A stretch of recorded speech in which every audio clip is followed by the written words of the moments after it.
Olá pessoal, tudo certo? Hoje vamos analisar uma situação hipotética e ver como a estatística descritiva se aplica sobre ela. Estatística é a área da ciência que utiliza dados coletados para serem analisados a fim de atingir um objetivo. Para realizar uma pesquisa estatística, são necessários definir a população a qual interessa o objetivo, realizar a amostragem, preparar as planilhas de dados e, por fim, a análise descritiva, que visa a descrição dos dados obtidos, além de suas medidas matemáticas. Então, vamos à situação. A empresa de cuidados e adestramento de animais WUF ABC possui uma creche que conta com 10 animais entre gatos e cachorros. Todos os meses são realizadas amostragens com os animais, coletando dados a fim de verificar a saúde e desenvolvimento deles. No último mês, foram confiados a eles mais 5 animais. Isso significa que a população inicial de 10 elementos mudou para 15. O que significa que as novas amostragens contarão com mais dados. Dessa forma, é interessante comparar os resultados anteriores com os novos. Isso é chamado de série estatística específica, que nesse caso verifica a variação de elementos da população.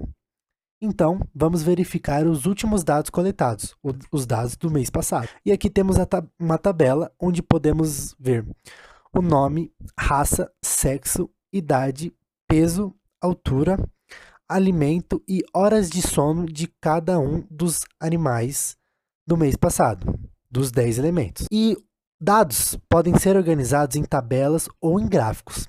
Gráficos servem para reproduzir visualmente a diferença e comparação entre os dados, facilitando a análise.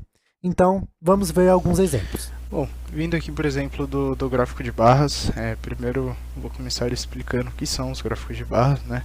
São gráficos horizontais, principalmente focados em demonstrar a variação quantitativa entre os dados. Aqui temos um exemplo, né, de um gráfico de barras comparando o peso dos cachorros. Na vertical temos o nome dos cachorros e na horizontal temos os respectivos pesos, formando assim as barras indicativas, certo? Muito se assemelha ao gráfico de colunas, que dispõe os dados verticalmente. O gráfico de colunas é mais adequado para a produção de histogramas, né, que servem para atribuir a frequência dos dados. Bom, aqui temos um histograma que compara a frequência das idades dos animais, certo? Analisando esse histograma, podemos ver que idades entre 4 e 5,3 anos são mais frequentes que outras idades, por exemplo, acima de 5,3 anos e abaixo de 10,5. Bom, temos os gráficos de setores, ou mais conhecido como gráfico de pizza, certo? São gráficos redondos cujo foco é demonstrar a diferença nas proporções dos dados. Aqui temos um exemplo, né, comparando o sexo dos animais, macho e fêmea, assim podemos ter uma ideia bem mais visível sobre essa comparação, essa diferença. Temos também os gráficos em linhas, que são principalmente usados para denotar a variação de dados ao decorrer do tempo, em comparação com outros dados. Bom, aqui temos os dados de evolução de horas dormidas do bolota em comparação ao Mufasa, onde o bolota seria essa linha mais clara e o bolota a linha mais escura. Bom, aqui temos um gráfico de área. A diferença para o gráfico de linhas, né, é que esse também foca nas proporções como um todo. Aqui temos uma versão em área do gráfico anterior. Bom, por fim, um gráfico muito utilizado na área da estatística é o gráfico de dispersão. Esse gráfico serve para verificar visualmente quão dispersos estão os dados. Aqui temos um gráfico de dispersão da gramatura de alimentos diária dos cães. Bom, e dessa forma notamos que no geral os dados não se dispersam tanto, tendo apenas alguns valores mais extremos que modificam essa tendência. Bom, agora nós vamos falar um pouquinho sobre a nossa tabela de dados, que é basicamente composta por variáveis, que são basicamente as características e os atributos dos animais que foram colhidos durante a pesquisa. E quando nós falamos sobre variáveis, nós podemos separar, dividir elas em 4 tipos, sendo dois deles quantitativas e 2 qualitativas. Então, primeiramente, sobre as quantitativas, nós temos as variáveis quantitativas discretas, que assumem valores numéricos, porém com poucos resultados ou pouca variação entre os dados. Exemplo disso aqui que nós temos na tabela são as idades e a média do sono dos animais. Já as variáveis quantitativas contínuas também assumem valores numéricos, porém possuem mais resultados e a variação entre os dados é maior.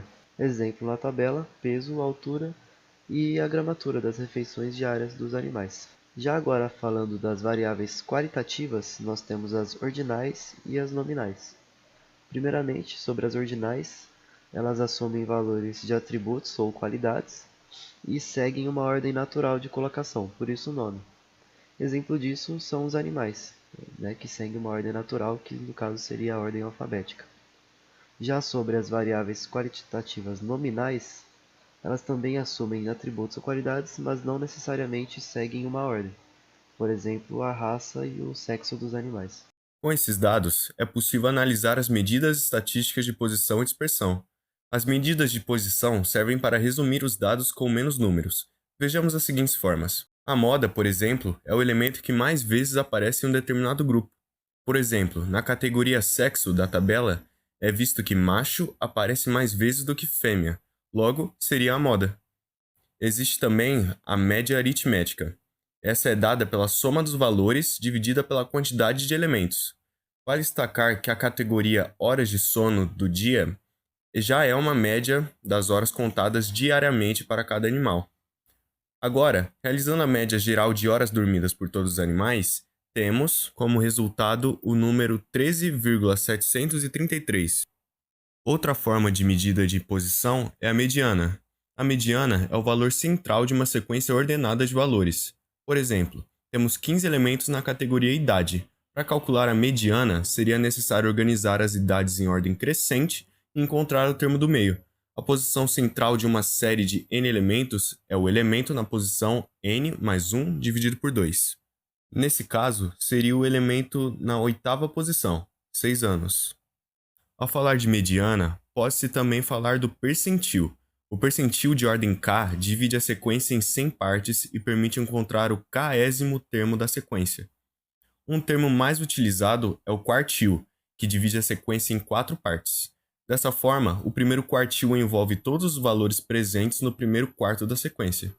E os quartis são importantes para realizar o box plot, que veremos adiante. Bom, vistas as medidas de posição, vamos às medidas de dispersão, que servem justamente para medir o quão dispersos são os dados, se possuem muita variação ou não. O primeiro seria a amplitude, que é dada pela diferença entre o maior e o menor termo. Exemplo: o maior valor de altura na tabela é 61 centímetros, enquanto o menor valor é 22 centímetros. A amplitude será 61 menos 22, que tem como resultado 39, ou seja, a variação máxima que um dado pode ter de outro seria 39. Em seguida, temos a variância, que determina o grau de variação dos dados. É dado pela soma dos quadrados da diferença dos dados com a média aritmética, dividido pelo antecessor do número e elemento. Quanto maior a variância, mais dispersos são os dados. Segue o cálculo da variância / horas diárias dormidas de cada animal. Também existe o desvio padrão, que nada mais é do que a raiz quadrada da variância. Mas por que calcular o desvio padrão se já temos a variância? Geralmente, prefere-se o desvio padrão pelo fato de ser calculado na mesma unidade dos dados. Logo, temos o coeficiente de variação, que representa a variabilidade em relação à média, e é expressa em porcentagem. O cálculo se dá pelo desvio padrão dividido pela média aritmética. Nesse caso, temos 1,49 dividido por 13,73, que resulta em 0,1082, que tem como porcentagem 10,82%. Por fim, temos o intervalo interquartil, que se refere à diferença entre o terceiro e o quarto quartil. Tendo um coeficiente de variação baixo como esse, significa que os dados não são tão dispersos entre si, e serve principalmente para a construção do boxplot. O boxplot é um gráfico que representa os dados por um retângulo. Esse retângulo representa o início e o fim do intervalo interquartil, obviamente contendo a mediana em si. Ele é utilizado para verificar os valores extremos. E aqui nós temos um exemplo utilizando as idades. Dessa maneira, podemos ver que o primeiro quartil é o maior, ou seja, a maior parte dos valores estão contidos no primeiro quartil. A linha no meio representa a mediana. No geral, esse gráfico é bem equilibrado. Então, pessoal, nosso vídeo termina aqui. Esperamos que vocês tenham gostado. E é isso. Obrigado.